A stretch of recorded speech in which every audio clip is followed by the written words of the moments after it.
We welcome you eight रोजगार तक YouTube channel. हम आपका रोजगार तक यूट्यूब चैनल में स्वागत करते हैं।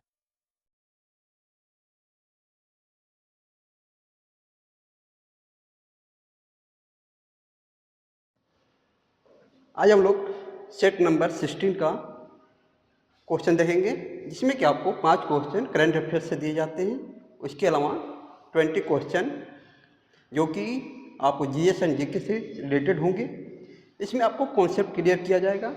चलिए आज का पहला क्वेश्चन देखते हैं।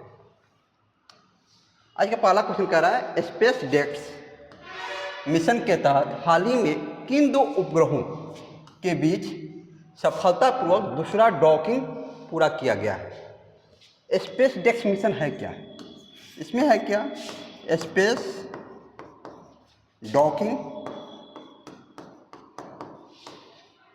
एक्सपेरिमेंट।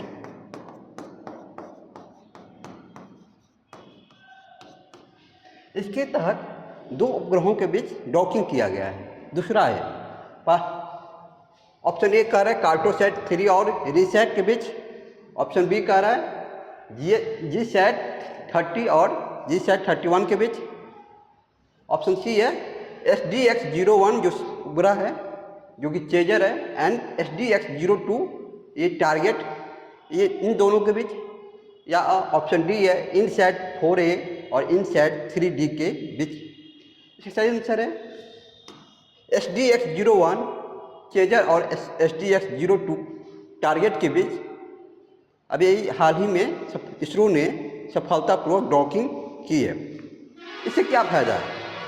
इसी से आपको सैटेलाइट सर्विसिंग, रिफ्यूलिंग, भारत मतलब जो मानव मिशन है उसके लिए उपयोगी होगा।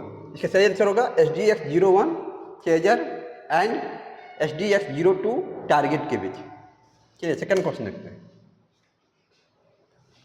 गरिया और बारसो बोरोन उत्सव 2025 का उद्घाटन किसने किया? ऑप्शन ए है विप्लव दो, ऑप्शन बी है मानिक शाह, ऑप्शन सी है रामेश बौद्ध, ऑप्शन डी है सुदीप राय बर्मन। देखिए, गारिया और बारसो बोरोन उत्सव एक जनजातीय उत्सव है। जनजातीय उत्सव है। ये कहाँ मनाया जाता है? त्रिपुरा में। अभी हाल ही में इसका उद्घाटन किया गया, किसके द्वारा? त्रिपुरा के मुख्यमंत्री मानिक शाह द्वारा। सही आंसर होगा ऑप्शन बी मानिक शाह। ये कौन है? मानिक शाह त्रिपुरा के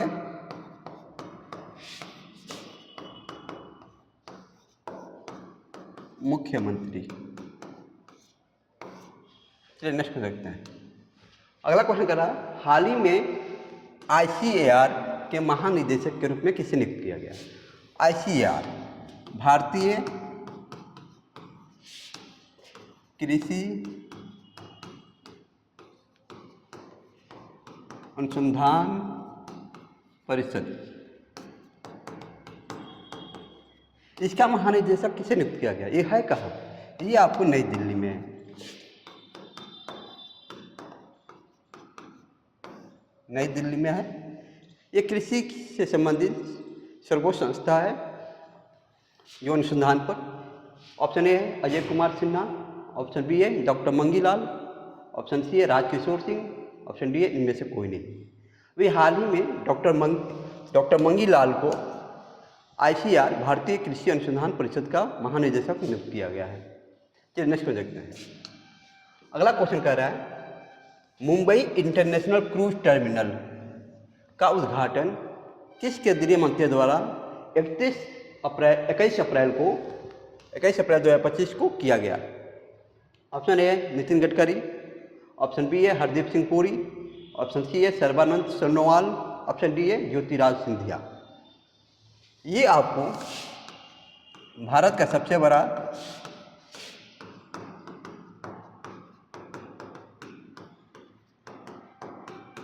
टर्मिनल है। इसकी वार्षिक क्षमता 1 मिलियन अर्थात 10 लाख यात्रियों की है। इसमें 5 यहाँ पर 5 बड़े जहाज़ों को डॉकिंग करने की व्यवस्था है। इसका उद्घाटन 21 अप्रैल को केंद्रीय जहाज राज्य मंत्री सर्बानंद सोनोवाल द्वारा किया गया। आंसर होगा ऑप्शन बी, सर्बानंद सोनोवाल। चलिए नेक्स्ट को देखते हैं। वर्ल्ड अर्थ डे 2025 किस तारीख को मनाया जाता है? ऑप्शन ए 20 अप्रैल, ऑप्शन बी है 21 अप्रैल, ऑप्शन सी है 22 अप्रैल, ऑप्शन डी है 23 अप्रैल को। देखिए 21 अप्रैल को मनाया जाता है राष्ट्रीय सिविल सेवा डे, सेवा दिवस। 22 अप्रैल को मनाया जाता है वर्ल्ड अर्थ डे।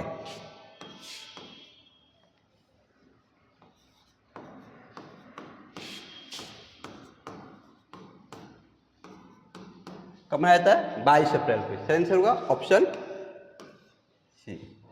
देखिए 23 अप्रैल को मनाया जाता है पुस्तक और कॉपीराइट दिवस।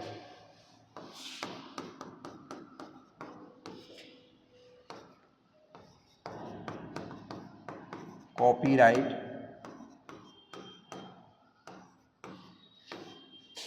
दिवस। इस बार जो मनाया गया था वर्ल्ड अर्थ डे, उसका थीम क्या था? थीम आवर पावर,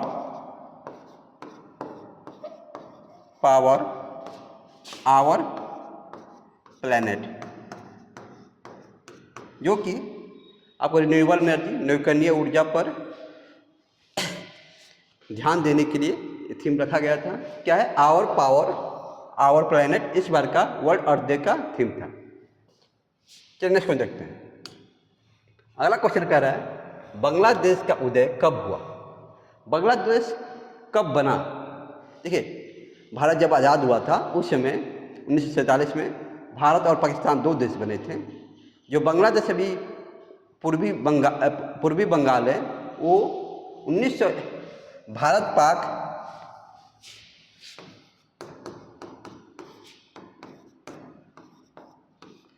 पाक युद्ध हुआ था 1971 में।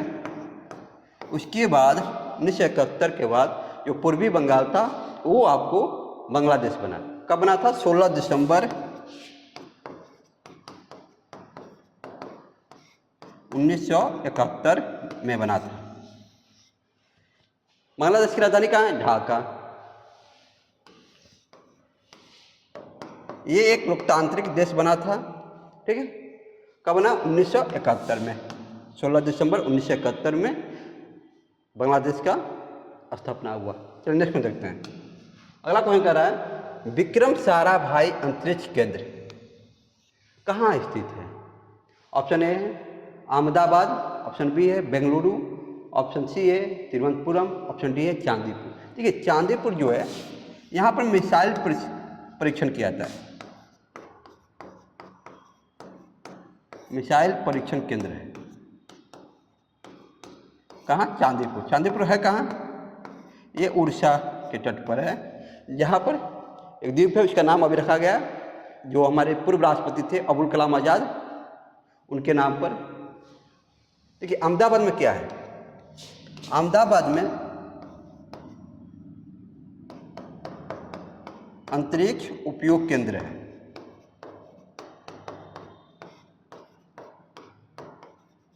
बेंगलुरु में इसरो उपयोग केंद्र है। और तिरुवनंतपुरम में क्या है? तिरुवनंतपुरम में यहाँ पर है विक्रम साराभाई अंतरिक्ष केंद्र। सही आंसर होगा ऑप्शन सी, तिरुवनंतपुरम, जहाँ पर आपको विक्रम साराभाई अंतरिक्ष केंद्र है। चलिए नेक्स्ट में देखते हैं। अगला क्वेश्चन कह रहा है पिनाक है। पिनाक क्या है? पायलट रहित विमान, ऑटोमेटिक राइफल, उसके अलावा मल्टी बैरल रॉकेट लॉन्चर या हल्का लड़ाकू विमान। के हल्का लड़ाकू विमान कौन सा है भारत में? स्वदेशी जो बना है तेजस है। पायलट रहित विमान ये क्या होते हैं? यूएवी, ड्रोन, ये एक है नेत्र।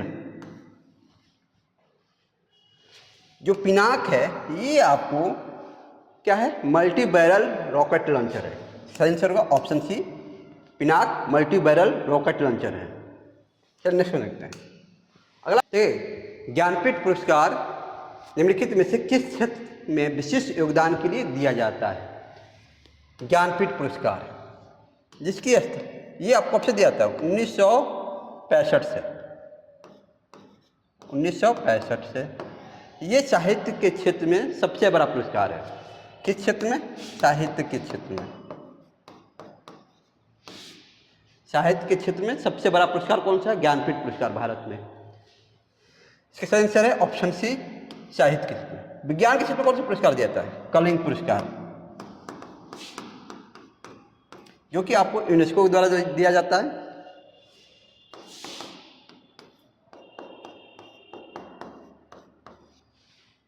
संगीत के या फिल्म जगत राष्ट्रीय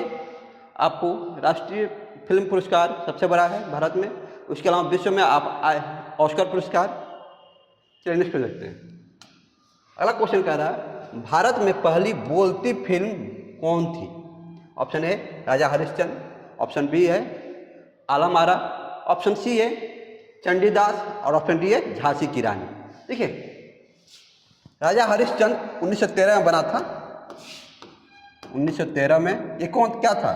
पहली हिंदी फिल्म।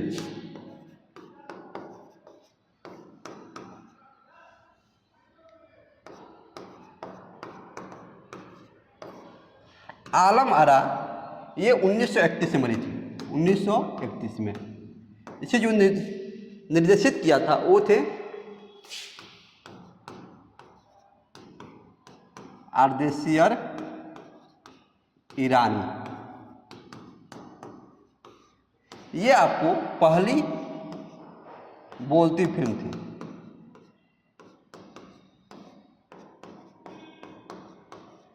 आंसर होगा ऑप्शन बी आलम आरा। चलिए नेक्स्ट को देखते हैं।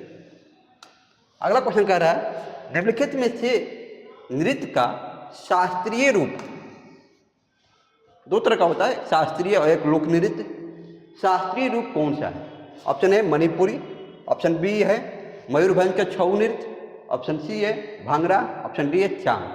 देखिए मयूरभंज का जो छऊ नृत्य है ये है लोक नृत्य। चांग यह भी लोक नृत्य है। भांगड़ा ये पंजाब में पंजाबियों द्वारा लोक नृत्य किया जाता है। जो मणिपुरी है ये क्या है? शास्त्रीय नृत्य का शास्त्रीय रूप है। जैसे कि कथकली हो गया, कथक हो गया, भरतनाट्यम हो गया, ये सब शास्त्रीय रूप है। इसका सही आंसर होगा ऑप्शन ए मणिपुरी। चलिए नेक्स्ट देखते हैं। अंतर्राष्ट्रीय मुद्रा कोष IMF की स्थापना किस सम्मेलन में हुई? किस सम्मेलन से हुई थी? ऑप्शन ए बर्लिन सम्मेलन, ऑप्शन बी है ब्रिटेन वुड्स सम्मेलन, ऑप्शन सी है लंदन सम्मेलन, ऑप्शन डी है रोम सम्मेलन। देखिए अंतर्राष्ट्रीय मुद्रा कोष IMF क्या करता है? ये विश्व में विभिन्न देशों को ऋण देता है। IMF और वर्ल्ड बैंक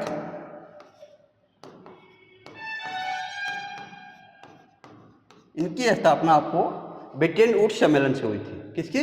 ब्रिटेन वुड्स सम्मेलन से। ऑप्शन बी इसका राइट आंसर होगा। चलिए नेक्स्ट को देखते हैं। अगला क्वेश्चन कर रहा है ललित कला एकेडमी की स्थापना किस वर्ष हुई थी?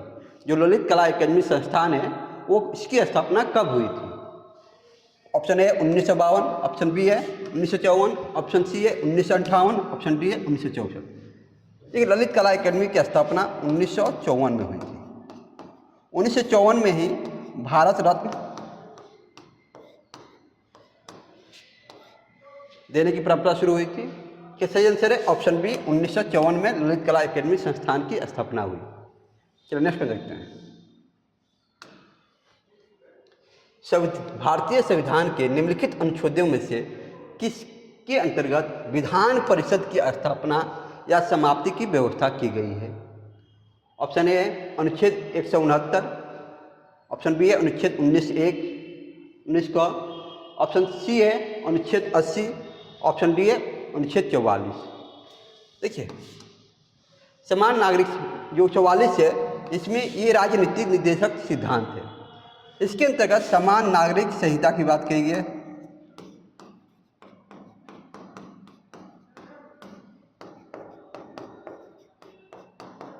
क्या है? अनुच्छेद 19 का ये मौलिक अधिकार है, जिसमें वाक की स्वतंत्रता है, बोलने की स्वतंत्रता, बोलने की स्वतंत्रता।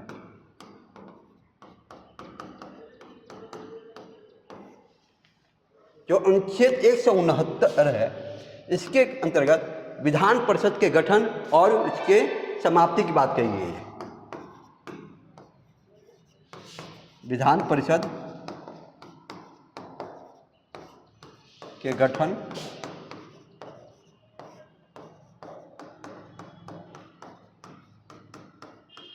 समाप्ति की बात कही। किसके अंतर्गत? अनुच्छेद 169। इसका राइट आंसर होगा ऑप्शन ए। चलिए नेक्स्ट को देखते हैं।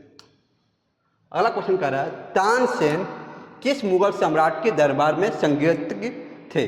कौन? तानसेन।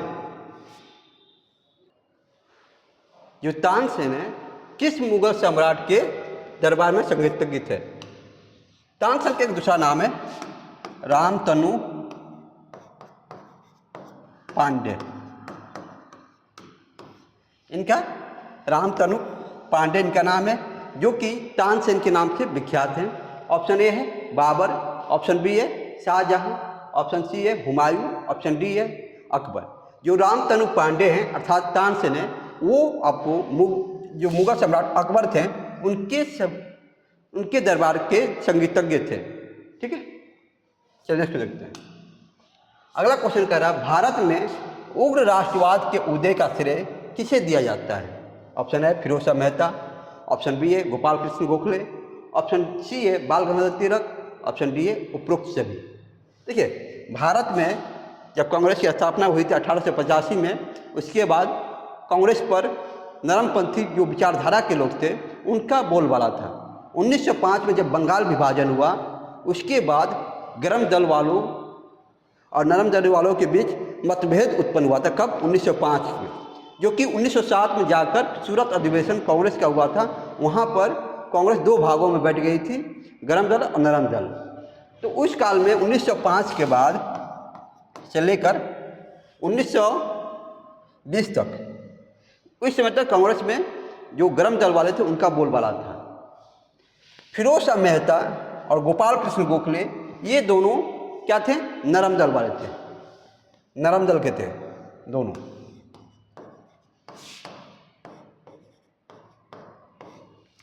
जो बाल गंगाधर तिलक हैं ये उग्र विचारधारा के थे।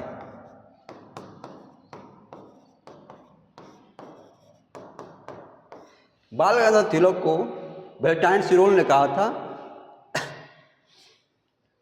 भारतीय अशांति का जनक कहा था। किसको? बाल गंगाधर तिलक को वेलेंटाइन सिरोल ने और भारतीय अशांति का जनक कहा था। देखिए जो उग्र विचारधारा के थे उनमें था लाल, बाल और पाल। लाला लाजपत राय, बाल गंगाधर तिलक और बिपिन चंद्र पाल। देखिए सही आंसर है ऑप्शन सी बाल गंगाधर तिलक। चलिए नेक्स्ट देखते हैं। अगला क्वेश्चन कह रहा है भारतीय संविधान के अनुसार केंद्रीय मंत्री किसकी इच्छा रहने तक पद संभालेंगे? ऑप्शन ए भारत के राष्ट्रपति, ऑप्शन बी है भारत के प्रधानमंत्री, ऑप्शन सी है संसद, ऑप्शन डी है सर्वोच्च न्यायालय। देखिए हमारे संविधान में अनुच्छेद 75 दो में कहा गया है कि जो मंत्री हैं, मंत्रीगण, ये राष्ट्रपति के प्रसाद पर्यंत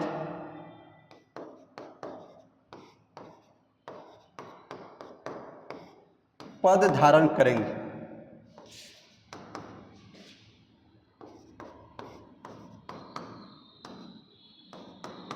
अर्थात वो राष्ट्रपति के इच्छा के अनुसार जब तक चाहें तब तक मंत्री रह सकते हैं। कहने का अर्थ है कि राष्ट्रपति उनकी नियुक्ति और उनको हटाते हैं। कैसे आंसर होगा? भारत के राष्ट्रपति। जो भारत का राष्ट्रपति होता है वो जो भारत की कार्यपालिका है उसका वो प्रमुख होता है। भारत के प्रधानमंत्री, देखिए वास्तविक जो प्रधान होता है वो भारत का प्रधानमंत्री होता है, लेकिन नाम जो जिसका नाम है वो राष्ट्रपति का है। राष्ट्रपति के नाम से ही सारा कार्य किया जाता है। सही आंसर होगा ऑप्शन ए, भारत के राष्ट्रपति के इच्छा के रहने तक पद संभालेंगे। चलिए नेक्स्ट देखते हैं। अगला क्वेश्चन कह रहा है गंगा और सोन जैसी नदियां प्राचीन भारत में महाजनपद डैश से होकर बहती थी। अभी जो देखिए गंगा नदी और सोन नदी कहाँ मिलती है? ये आपको फतुआ जो पटना है, पाटलिपुत्रा, वहाँ मिलती है। तो ये जो एरिया था ये उस समय प्राचीन भारत में किस महाजनपद के अंतर्गत आता था? ये आपको ऑप्शन ए है मगध, ऑप्शन बी है कोसल, ऑप्शन सी है कंबोज, ऑप्शन डी है अस्मक। तो ये जो एरिया था जहाँ से गंगा नदी और सोन नदी बहती थी वो आपको मगध के अंतर्गत आता था।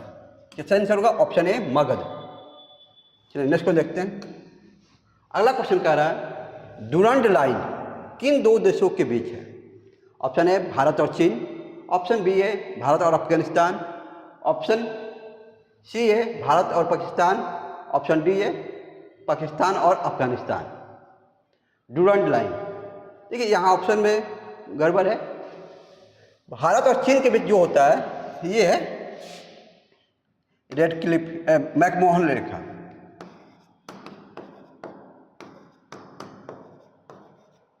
मैकमोहन रेखा। भारत और अफगानिस्तान डुरंड लाइन।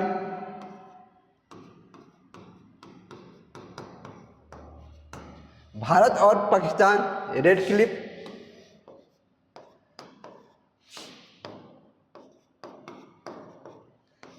भारत और पाकिस्तान के बीच रेड क्लिफ लाइन और पाकिस्तान और अफगानिस्तान के बीच भी जो सीमा है उसको बुलाता है डुरंड लाइन।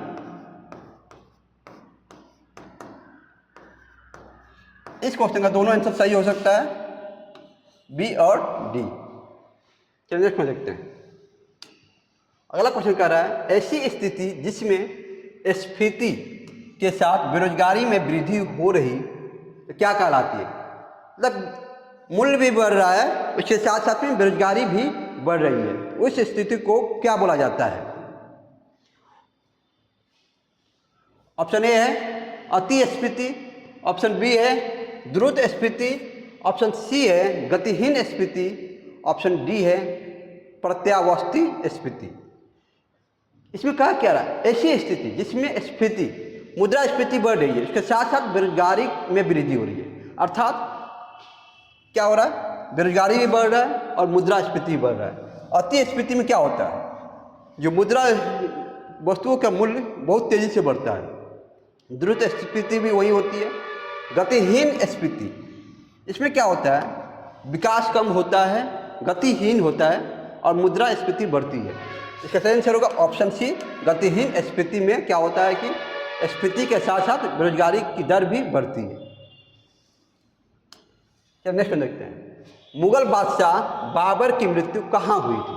ऑप्शन ए है लाहौर, ऑप्शन बी है काबुल, ऑप्शन सी है आगरा, ऑप्शन डी है दिल्ली। देखिए मुगल बादशाह जो बाबर था इसकी मृत्यु कहाँ हुई थी? आगरा में हुई थी। बाद में इसके ले जाकर काबुल में ले जाकर इसको दफनाया गया था। सही आंसर होगा ऑप्शन सी, आगरा में इसकी मृत्यु हुई थी। देखो देखते हैं हॉकी की एक टीम में कितने खिलाड़ी होते हैं?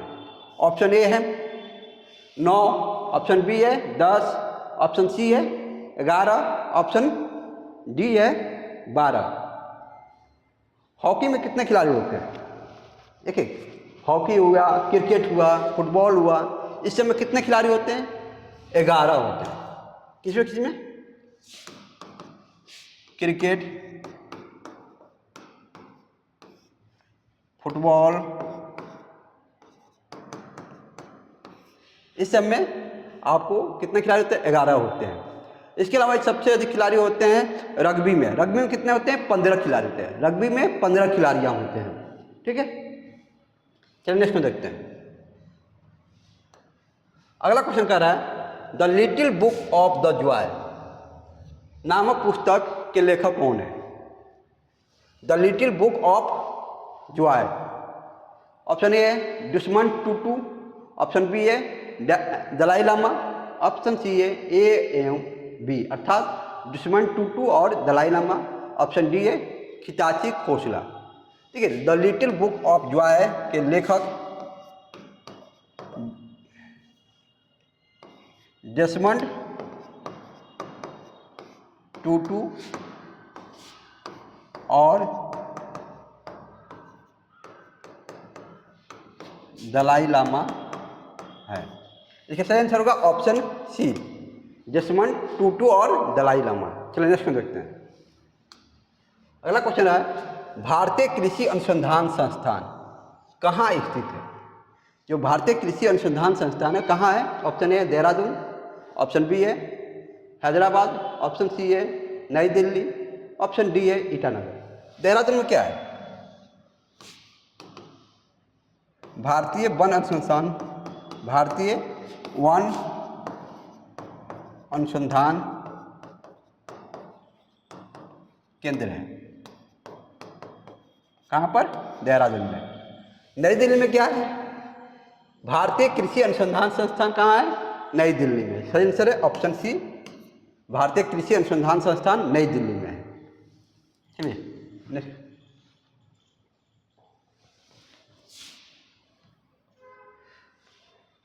क्वेश्चन कह रहा है सांसद के चुनाव के लिए मतदाता की न्यूनतम आयु, क्या कह रहा है? मतदाता की न्यूनतम आयु कितनी होनी चाहिए?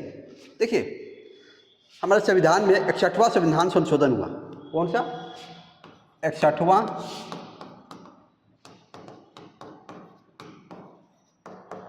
संविधान संशोधन।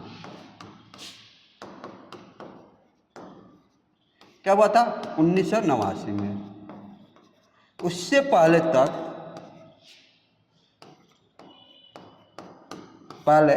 जो मतदाता थे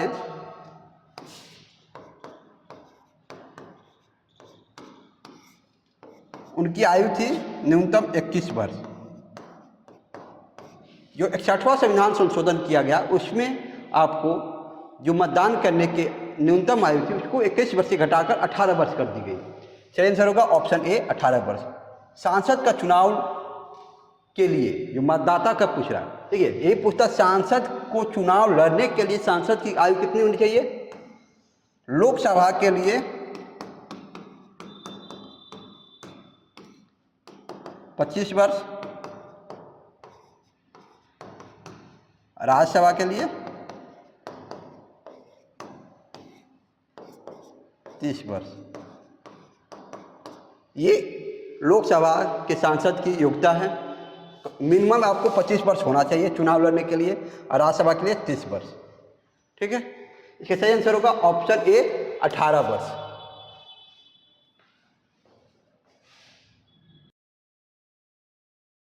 thank you for watching video. इस वीडियो को लाइक कीजिए, कमेंट कीजिए, शेयर कीजिए और चैनल को सब्सक्राइब